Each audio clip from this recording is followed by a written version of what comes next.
আসসালামু আলাইকুম, নতুন একটি ভিডিও নিয়ে আপনাদের সবার সামনে হাজির হয়ে গেছি। আর আজকের ভিডিওতে আমরা জানতে যাচ্ছি গুগল ফটোজের যে আনলিমিটেড স্টোরেজ সেটা কেন বন্ধ করছে এবং এটাকে আবার আপনারা কিভাবে ব্যাক পেতে পারেন, এটার একটা ট্রিক্স আমরা ভিডিও লাস্টে গিয়ে দিব। সো অবশ্যই আমাদের ভিডিওটা লাস্ট পর্যন্ত দেখতে হবে।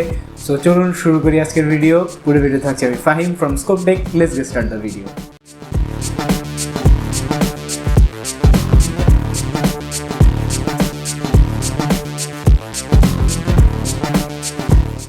গুগল ফটোজ গুগলের একটি অনেক জনপ্রিয় একটি সফটওয়্যার।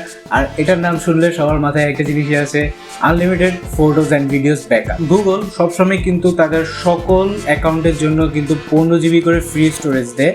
কিন্তু আমরা কি এই গুগল ফটোসে গিয়ে কিন্তু আমরা যদি ফটোজ অ্যান্ড ভিডিওসগুলোকে হাই কোয়ালিটিতে সেভ করি, সেটা কিন্তু এই 15 জিবির আওতায় না এনে তারা এটাকে কোনো শর্ত ছাড়া তাদের কাছে আনলিমিটেডলি রেখে দেয়। সো এটার জন্য আমরা আনলিমিটেড স্টোরেজ পেয়ে যাই। এর জন্যই কিন্তু গুগল ফটোস অনেক বেশি জনপ্রিয় হয়েছে। সো নাও এখন কেন তারা এটা বন্ধ করতে যাচ্ছে? বন্ধ করার সবচেয়ে বড় কারণ হচ্ছে তাদের এই গুগল ফটোস সার্ভারে কিন্তু এই পর্যন্ত 4 ট্রিলিয়নের বেশি ছবি এবং ভিডিওস আপলোড হয়েছে এবং প্রতি সপ্তাহে প্রায় 28 বিলিয়নের মতন পিকচার্স অ্যান্ড ভিডিওস আপলোড হয়। সো এটা অনেক বড় সংখ্যা। সো এটার জন্য গুগল এটা তাদের কাছে জমিয়ে রাখতে একটু হিমশিম খেয়ে যাচ্ছে, যেটার কারণে তারা এটা বন্ধ করতে যাচ্ছে। গুগল এই আনলিমিটেড স্টোরেজটা বন্ধ করার মাধ্যমে কিন্তু গুগলের যেমন একটা অ্যাডভান্টেজেস আছে, তেমনই একটা ডিসঅ্যাডভান্টেজেসও আছে। অ্যাডভান্টেজেসটা হচ্ছে তারা তাদের গুগল ওয়ান থেকে মানুষকে স্টোরেজ কেনার জন্য আগ্রহী করে তুলছে।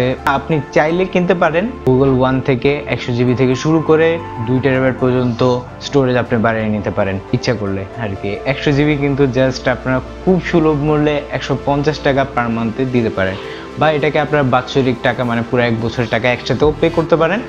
আই থিঙ্ক 1 বছরের টাকা একবার ডিরেক্ট দিয়ে দেওয়ার কারণে ওটা আরেকটু বেটার হবে, বিকজ ওখানে একটু প্রাইসটা রিডিউস করে দেয় 1 বছরের দিকটা যদি আপনারা তারা বিবেচনা করে আর কি। অ্যান্ড এখানে ডিসঅ্যাডভান্টেজেস যেটা হচ্ছে গুগল ফটোসটা যতজন ইউজ করতো, যত ইউজার ছিল, হয়তো এটার সংখ্যা আস্তে আস্তে ধীরে ধীরে কমে আসবে। এটা হয়তো অনেকে অন্যান্য সফটওয়্যারে কিন্তু ঝুঁকে পড়তে পারে, মানে ইউজ করা শুরু করে দিতে পারে। আমি বলবো না যে ইউজ করবেন না, বাট এখানে কিন্তু সিকিউরিটি ইস্যু থাকতে পারে। সো ওই দিকটা যদি আপনারা বিবেচনা করে রাখেন তাহলে I think Google photos is very secure, because Google সবসময় সিনসিয়ার থাকে তাদের এই সিকিউরিটির দিক থেকে। বাট অন্যান্য সফটওয়্যার যেমন ওয়ান ড্রাইভ, দেন হচ্ছে ড্রপ বক্স, দেন হচ্ছে আদার টেরা বক্স, আরও অনেক সফটওয়্যার আপনারা যদি সার্চ দেন, ক্লাউড স্টোরেজ নামে অনেক সফটওয়্যার আসবে।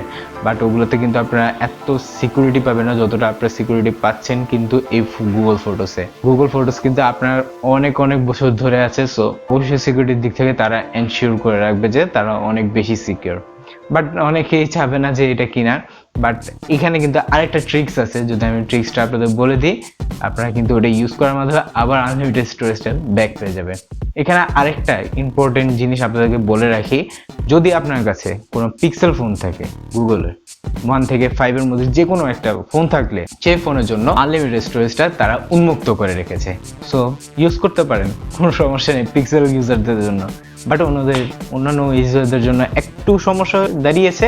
এটার কারণ হচ্ছে অন্যান্য ফোনগুলোতে বন্ধ করে দেওয়া হচ্ছে জাস্ট পিক্সেল বাদে। এখানে আমি যে ট্রিক্সটা দিব সেটা হচ্ছে কাস্টম রম ফ্ল্যাশ করুন আপনার ফোনে, বিকজ পিক্সেল ফোনগুলো থেকে কিন্তু সেই রমগুলোকে বিভিন্ন কাস্টমাইজ করে দেন পোর্ট করে এটাকে তৈরি করা হয়। সো এটা আনলিমিটেডলি ফটোস যখন এটা দেখবে যে এটা পিক্সেল ফোন, এটা ভেবে নেবে যে এটা ইটস পিক্সেল ফোন কাস্টম রমটা ইনস্টল করার পরে। সো তখন কিন্তু আপনারা কিন্তু এই আনলিমিটেড স্টোরেজটা আবার ব্যাক পেয়ে যাবেন এবং ইউজ করতে পারেন, অ্যান্ড আপনারা সেভ করতে পারেন আনলিমিটেডলি ইউর ফটোস অ্যান্ড ভিডিওস। যদি আপনার ইচ্ছা করে করতে পারেন, যদি আপনার প্যারা খাতে না ইচ্ছা করে তাহলে আপনারা অন্যান্য সফটওয়্যারগুলো ইউজ করতে পারেন, আর অন্যান্য সফটওয়্যার ইউজ করার থেকে স্টোরেজ কেনাটা একটু বেটার হবে। আজকের ভিডিওর মাধ্যমে আই থিঙ্ক আপনারা জেনে গিয়েছেন কেন তারা এই আনলিমিটেড স্টোরেজটা বন্ধ করে ফেলেছে এবং কিভাবে আবার এই আনলিমিটেড স্টোরেজটাকে ব্যাক পেতে পারেন, সেই ধরনের একটা ট্রিক্স দিয়ে দিয়েছিলাম আজকের এই ভিডিওতে। সো আজকের ভিডিওটা যদি ভালো লাগে থাকে অবশ্যই লাইক করুন, কমেন্ট করুন এবং শেয়ার করুন আপনার বন্ধুদের সাথে। যারা আমাদের চ্যানেলে এখনই সাবস্ক্রাইব করে আসেননি তারা গিয়ে আমাদের চ্যানেলে সাবস্ক্রাইব করে আসুন। দেখা হবে কোনো নতুন ভিডিওতে। সে পর্যন্ত সবাই ভালো থাকুন, সুস্থ থাকুন। আসসালামু আলাইকুম।